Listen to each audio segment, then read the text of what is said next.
Ce programme vous est proposé par Moïse Mbié Ministries.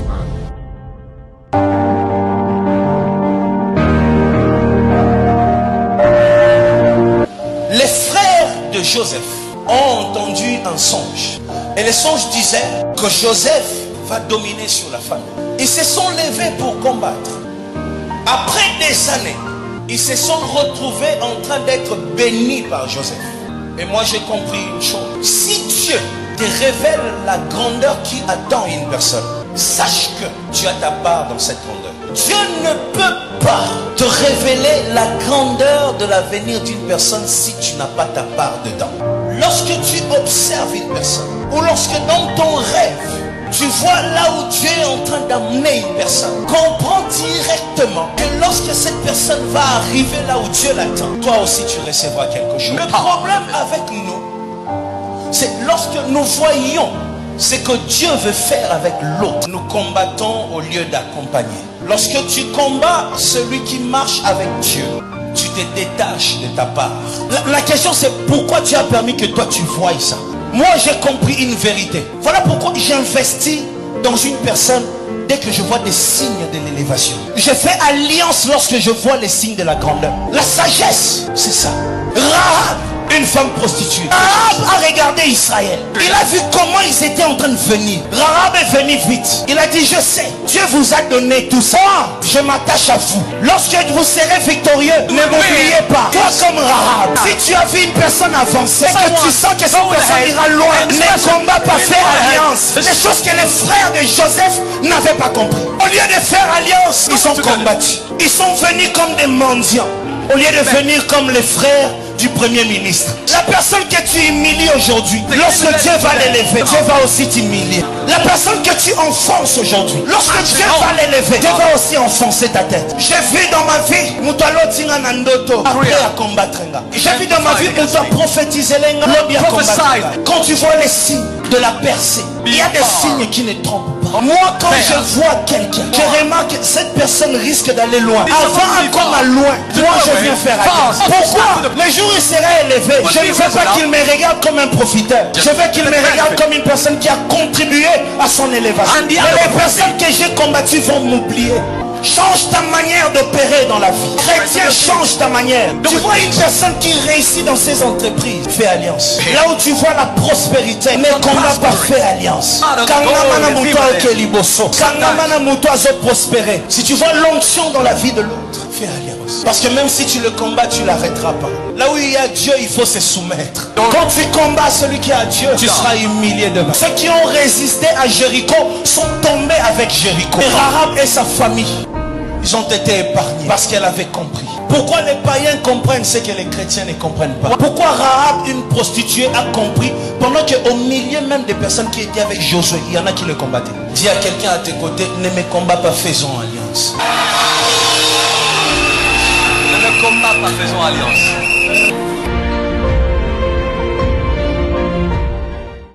Aller loin avec Dieu, tu passeras par un test de fidélité. De choses où Dieu permet que tu te donnes, que tu t'investisses. Après un moment, Dieu lui-même te détache de ça. C'est là que tu commences à te demander, donc tout ce que je fais c'est pour rien. Dieu voulait simplement voir si tu es capable de te donner. Et le jour où il te dit de te séparer, tu acceptes. Toi tu regrettes pour certaines choses. Et parfois nous les hommes on dit perte de temps, vous voyez. J'ai perdu mon temps. Non, tu n'as pas perdu ton temps. Tu es passé par un test de vie. Dieu peut t'emmener à un endroit pour t'emmener ailleurs par la suite. Dieu peut permettre que tu entres dans une chose et demain il t'emmène loin de la chose. Dieu veut juste voir si tu l'aimes vraiment, si ton cœur tout entier lui appartient. Le test de fidélité. Abraham est monté avec une parole, mais après Dieu lui dit non Abraham laisse. Il y a un bélier à côté. Et ce qui est intéressant, c'est que lorsque Dieu te fait passer par un test de fidélité, il s'arrange toujours que sur la même montagne où tu es passé par un test qui t'a fait pleurer, que sur cette même montagne, il y ait un bélier pour remplacer ce que tu as failli perdre. J'ai envie de dire à quelqu'un, c'est sur la montagne où tu as été testé que Dieu te donnera ce que tu cherchais. Sur la même montagne où tes larmes ont coulé, c'est là que Dieu te donnera exactement ce que tu cherches. Et le détail encore, c'est que La Bible dit que ces béliers étaient attachés par de cornes. Si c'était un homme qui aidait, ces béliers allaient être attachés par une corde. Mais le fait qu'ils soient attachés par de cornes veut dire qu'aucun homme n'a intervenu pour que ces béliers se retrouvent là. Même si personne ne veut t'aider. Le problème avec nous est qu'on on cherche à mourir lorsqu'on se retrouve seul. Si Dieu a dit il va donner, il va donner. Tu comprends ça? Il y a des choses que Dieu ne change pas. Il y a des dimensions où Dieu t'emmène juste pour tester ta fidélité. Si tu réussis le test de fidélité, c'est en ce moment-là que tu verras un bélier attaché à côté. Ce que j'aime avec cette histoire, c'est que la Bible dit, au verset 12, l'ange dit, n'avance pas ta main sur l'enfant et ne lui fais rien. Pourquoi? Car je sais maintenant que tu crains Dieu et que tu ne m'as pas refusé ton fils, ton unique. Abraham leva les yeux et vit derrière lui un bélier retenu dans un buisson par les cornes. Pas par une corde, mais par des cornes. Pour dire c'est Dieu lui-même qui s'est chargé de ça. C'est-à-dire si aucun homme ne veut travailler pour ton élévation, Dieu lui-même et ses anges travailleront pour ton élévation. Il existe des choses qui sont retenues par de cordes, mais il existe aussi des choses qui sont retenues par de cornes. Oh, il va fuir. Si je continue à craindre Dieu, il va fuir. Non, si c'est retenu par une corde, ça va. Mais si c'est retenu par une corne, si c'est Dieu lui-même qui retient les béliers, laisse-moi te dire, continue à craindre Dieu et tu garderas cette bénédiction dans ta vie. Il y a des choses que les hommes retiennent pour toi, il y a des choses que Dieu lui-même retient pour toi. Ça, c'est ce que tu dois comprendre. Arrête de trembler, ne tremble pas. Il y a des choses que Dieu lui-même a retenues pour toi. Le ciel a vu ta fidélité et le ciel a décidé que cette chose, même quel que soit le nombre d'années, cette chose t'appartiendra. J'ai envie de parler sur ta vie. Ta bénédiction est retenue par Dieu lui-même. Arrête d'écouter celui qui dit le temps passe, le temps passe, le temps passe. Non, c'est pas une affaire de temps. Lorsque Dieu lui-même sécurise ce que tu as reçu, ce n'est pas une affaire de temps. Ton nom est écrit. Cette chose t'appartient. Parfois Dieu nous teste et nous abandonnons, tu vois. Non, il y a trop de souffrance. Je n'en peux plus. J'ai attendu longtemps. Ça ne vient pas. Réussis ton test de fidélité. Les tests de fidélité d'Abraham, c'était d'aller avec son fils Isaac. Réussis ton test de fidélité. Dieu m'a menti. Dieu avait dit. Mais maintenant, la chose a changé. Dieu est capable d'unir. Dieu est capable de séparer. Dieu est capable de donner. Dieu est capable de reprendre. Mais sache une chose. Là où Dieu interdit que Isaac soit sacrifié, il y a un bélier à la place. Lorsque c'est Dieu qui reprend, Dieu lui-même remplace aussi. Est-ce que tu me comprends? Lorsque c'est Dieu qui a repris, Dieu lui-même va remplacer. Toi, réussis ton test de fidélité. Qu'est-ce que Dieu a retiré? Bénis-le pour ça. Bénis-le pour ça. C'est là qu'une personne regrette son ancien mariage et dit, mais j'ai fait même des enfants. Pourquoi Dieu avait permis ça? Le test de fidélité. C'est là que tu regardes le nombre d'années passées dans un pays quelque part. Tu dis, mais Dieu savait que j'allais échouer. Mais et pourtant, avant d'y aller, j'étais à Mangué pendant 40 jours. J'ai prié et Dieu m'avait autorisé. Quand tu passes par un test de fidélité, tu as l'impression de perdre ton temps. Tu as l'impression que Dieu t'a menti. Il ne ment jamais. Il ne se trompe jamais. Il ne trahit jamais. Sur cette même montagne, lorsque tu réussiras ton test de fidélité, ça ne tardera pas. Juste à côté, tu verras un bélier pour toi. C'est qu'aucun homme ne peut voler. Tu entreras dans une dimension où c'est que Dieu donne. Même quand tu dors la nuit, personne ne peut dérober ça. Tu as eu la réponse aujourd'hui, n'est-ce pas? Le test de fidélité. Il faut faire attention avec ceux qui sont passés par des tests de fidélité qui ont réussi. Des gens comme ça, il ne faut pas les combattre. Dieu est très jaloux quand il s'agit de gens comme ça. Parce que des gens comme ça, il n'y en a pas beaucoup. Beaucoup, lorsqu'il s'agit du test de fidélité, abandonnent. Ceux qui persévèrent jusqu'à la fin sont peu nombreux. Et ceux-là, Dieu les garde jalousement. Parce que basé belleté. Ce programme vous est proposé par Moïse Mbié Ministries. Tu vas dire à Dieu, Seigneur, tu nous avais dit que le 15 mars, quelque chose d'exceptionnel va arriver à chacun de nous. Tu vas arracher la journée de demain. Dis à haute voix, je le crois au nom de Jésus. I believe in Jesus' name.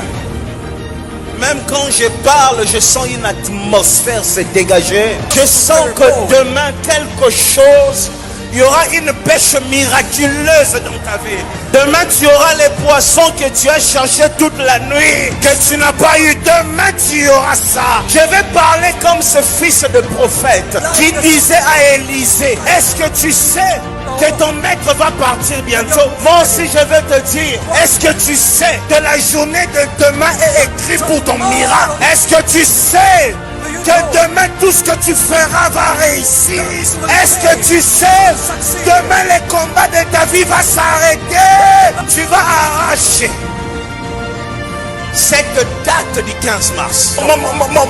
Mon Dieu ne ment jamais. My God never lies. Je vais le dire en lingala, Nzambe nanga akosakate.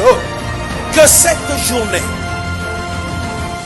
si les autres vont rater, toi, j'ai dit toi, tu ne vas pas rater la journée de demain. Le miracle qui était prévu pour le 15 mars, la visitation qui était prévue pour le 15 mars, arrache-le par la prière. Au nom de Jésus, commence à parler. Parle à haute voix, à haute voix, à haute voix. Arrache, arrache, arrache, arrache. Arrache les bénédictions du 15 mars. Arrache, arrache la pluie du 15 mars. Arrache-le. Glorifie si mind de baus. Yerisiberi mind de gaus pla de baus. Yesi glory baus. Mind de bras, yesi now de baus. Présente tes mains comme si tu reçois quelque chose. Le Seigneur me dit de prophétiser sur ta vie. Au nom de Jésus, que ta volonté soit faite sur la terre comme au ciel. Tu m'as oint parce que tu avais vu ce peuple. Tu m'as oint parce que tu avais entendu les cris de ce peuple. Aujourd'hui, je viens. Me voici à tes pieds, Seigneur, pour prendre au trône et donner à ce peuple. Je viens ce matin, ô Dieu d'Emmanuel Mbi et Moulaya, ô Dieu de l'Alliance, ô Dieu qui fait enfanter la stérile, ô Dieu qui fait parler les muets, ô Dieu qui fait marcher les paralytiques, ô Dieu qui guérit les cancers, ô Dieu qui fait prospérer même dans les déserts. Au nom de Jésus, que la ligne que tu ne pouvais pas dépasser, la ligne que tu ne savais pas dépasser, au nom de Jésus, à partir de ce 15 mars, que tu puisses dépasser cette limite. Dis avec moi, je reçois. I receive. Je reçois. I receive. Je reçois. I receive. Ce que tu n'arrivais pas à vendre, au nom de Jésus, ça va se vendre. Parole de l'Éternel, on va te rappeler les mêmes personnes qui t'ont pas écouté. Tu as eu l'impression qu'ils n'ont pas fait attention à ce que tu leur disais. Mais je vois un téléphone. Dieu me dit, ils vont te recontacter. Retiens cette parole, ils vont te recontacter. À Bethel, il y a un Dieu. Toute personne ici, même qui nous suit à la maison, tu as une maladie. Cette maladie ne traversera pas cette nuit. Cette maladie va expirer à minuit aujourd'hui. Toi, maladie, je t'ordonne au nom de Jésus. Je place une limite devant toi. Toi, cancer de sein, cancer de l'utérus, au nom de Jésus, tu ne traverseras pas cette nuit. Tu ne traverseras pas cette nuit. Je mets un feu devant toi. Tu brûles et tu disparais au nom de Jésus. Sois béni financièrement. Sois béni avec l'argent. Toi qui cherchais un travail, au nom de Jésus, reçois ce travail. Je me parle d'une personne qui nous suit aux États-Unis. Reçois ton miracle. Toi qui nous suis aux États-Unis, je ne connais pas ton problème. Mais Dieu me dit, parmi tous ceux qui nous suivent aux États-Unis, il y a une personne particulièrement qui doit recevoir un miracle dans ses entreprises. Et Dieu me dit, c'est une personne qui a eu à s'aimer un jour une offrande dans mon ministère. Un jour, tu avais transféré ton offrande dans mon ministère. Sois béni. Soyez bénis. Que l'église Bethel soit glorieuse. Que l'église Bethel soit puissante. Que l'église Bethel soit remplie d'onction. Que l'église Bethel soit une église de témoignage. Une église de gloire. Je te bénis. Bénis l'église au nom de Jésus. Amen.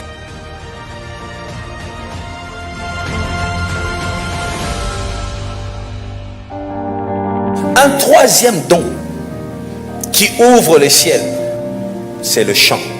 Mais quand je dis chant, je ne vois pas seulement le fait de chanter, de faire danser, non.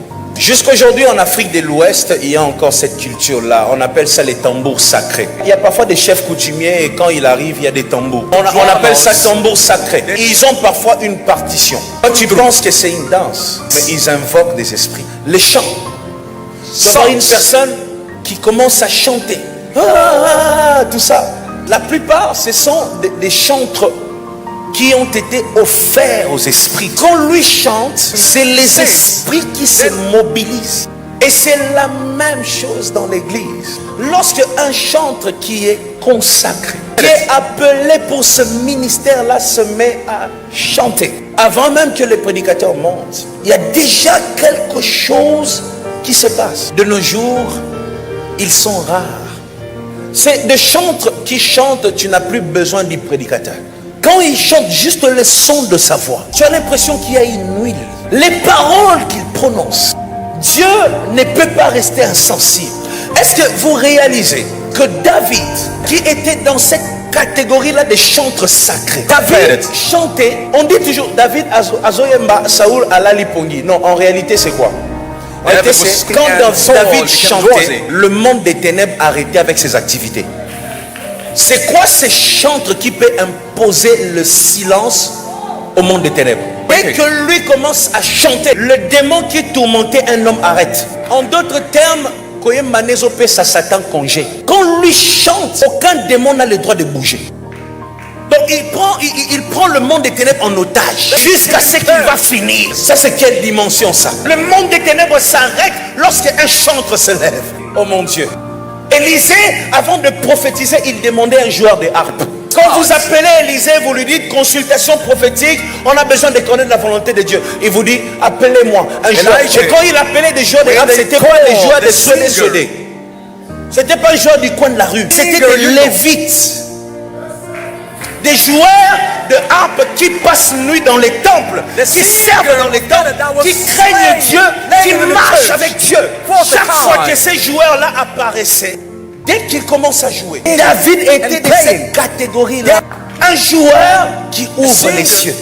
Ça, si vous lirez dans le psaume, vous remarquerez que le psaume dit louer l'Éternel avec des instruments. Parce qu'il y avait des joueurs, lorsque le roi fait adorer, lorsque les prophètes font agir, eux qui commencent. Donc si on comprend ces choses, on comprend aussi que le modérateur, ce n'est pas celui qui parle beaucoup. Avec une seule parole, il nous plonge dans une atmosphère. Avec un seul chant. Ne négligez pas ça. Toi qui chantes, tu es là en train de me regarder sur une chaise. Écoute, le fait que tu ne fais rien dans l'église, tu nous fais rater beaucoup de choses. Que le Seigneur nous donne encore des chantres sacrés dans notre génération. Ce programme vous est proposé par Moïse Mbié Ministries. Ce programme vous est proposé par Moïse Mbié Ministries. Le tabernacle avait 3 dimensions. Comme le temple qui a été construit avait aussi 3 dimensions. Le parvis, le lieu saint et le lieu saint. Dans les parvis, il y avait un autel. Quand tu entrais dans les parvis du temple, la première chose que tu voyais, c'était un autel. On appelait ça l'autel des reins.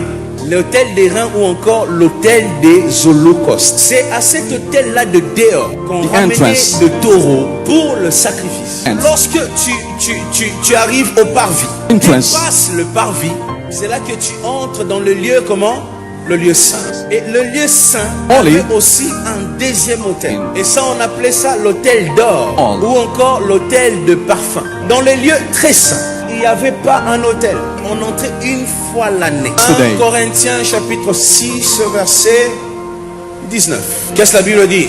Ne savez-vous pas que votre corps est le temple du Saint-Esprit?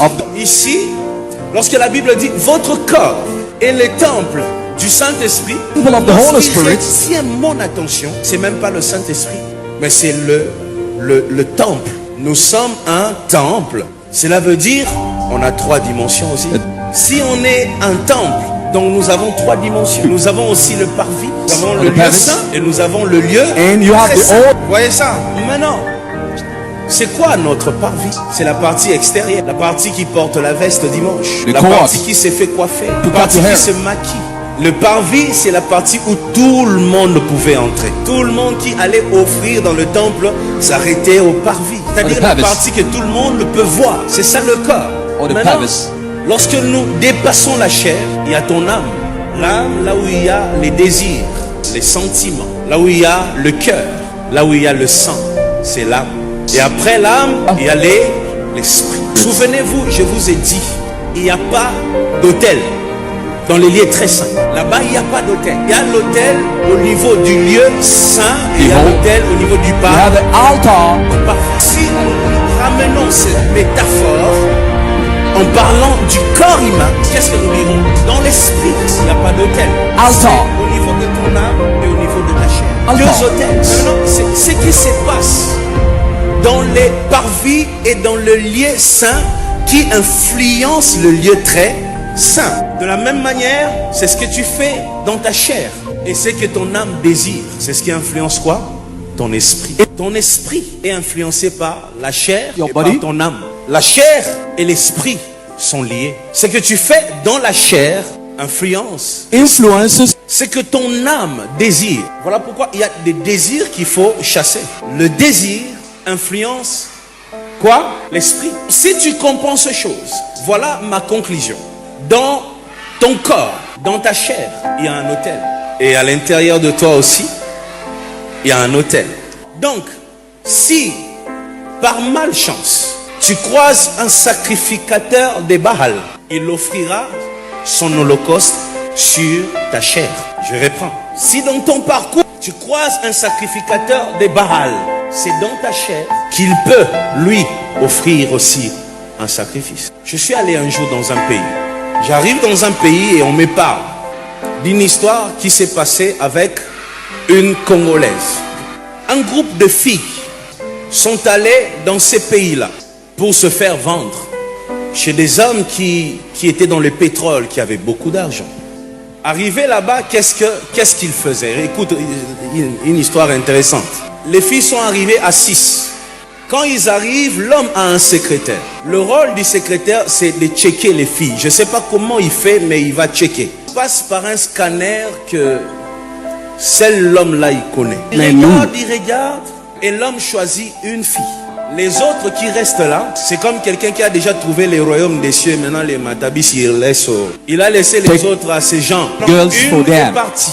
La fille est arrivée. Lorsque le monsieur récupère la fille, le monsieur couche avec la fille. Et vous savez quoi? En couchant avec la fille, c'est les asticots qui sortent. Et la femme, elle revient ici à Kinshasa presque folle. On l'emmène à l'hôpital, elle meurt avec des asticots. Qu'est-ce qui s'est passé? Sa chair a été utilisée comme un autel. Donc c'est-à-dire, cet homme spirituel, lorsqu'il passe à l'acte sexuel, c'est pas pour le plaisir, mais c'est une offrande. Un homme spirituel qui entre en contact avec toi, avec ta chair, peut offrir son sacrifice. Dans ton corps, il y a un autel. Tu es le temple. Dans le temple, il y avait un autel dans le parvis. Les endroits où tu emmènes ton corps, les personnes à qui tu donnes ton corps. Attention, il y a un autel là-bas. Un homme qui n'est pas spirituel ne comprend rien. Mais une personne spirituelle qui entre en contact avec toi, attention. Cette personne peut te voler la chose la plus importante de ta vie. Dans ton corps, un sacrifice peut être donné. C'est ainsi, il y a des hommes, une fois tu le rencontres, tu étais bien, ta vie change. Et il y a aussi des femmes, tu étais bien, lorsque tu la rencontres, tout bascule. Parce que dans le corps, il y a un autel. Et lorsque tu rencontres quelqu'un qui appartient à Dieu, chaque contact avec lui apporte une bénédiction. Tu vois pourquoi il faut se marier avec des chrétiens. Les vrais chrétiens, une vraie personne qui a donné réellement sa vie à Dieu, chaque instant avec lui apporte une bénédiction. Pourquoi? Parce que chaque contact est une offrande. Il n'y a pas que les plaisirs de vous deux, il y a aussi les plaisirs de Dieu dans votre plaisir. Au nom de Jésus, toi qui n'es pas marié, rencontre quelqu'un qui a connu Dieu dans sa vie. Et il existe des créatures dans lesquelles Dieu trouve son plaisir. J'ai envie de chanter cette chanson. Que ma vie soit une fleur, un parfum pour toi, Seigneur. Que ma vie soit une fleur, un parfum de bonne odeur. Devant toi, je me répands. Fais de moi ce que tu voudras. Oh, devant toi je me répands. Oh, fais de moi ce que tu voudras. Ce programme vous est proposé par Moïse Mbie Ministries.